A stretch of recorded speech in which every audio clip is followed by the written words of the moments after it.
喺羅馬書8章28節話：我們曉得萬事都互相效力，叫愛上帝嘅人得益處，就是按他旨意被召嘅人。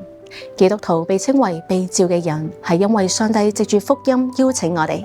救恩係唔會強加於一個唔想接受耶穌嘅人身上，伴隨住上帝嘅呼召，聖靈嘅感化力進入我哋嘅內心。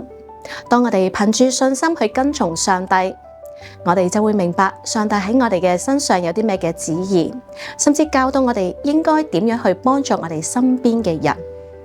萬事都互相效力。當我哋身邊發生不幸嘅事情，唔代表上帝唔喺度。當我哋面臨住一啲嘅考驗挑戰嘅時候，唔代表上帝冇同我哋一齊啊！無論我哋而家面對啲乜嘢事情，請你記住，上帝必與你同在。最後，祝大家中秋節快樂！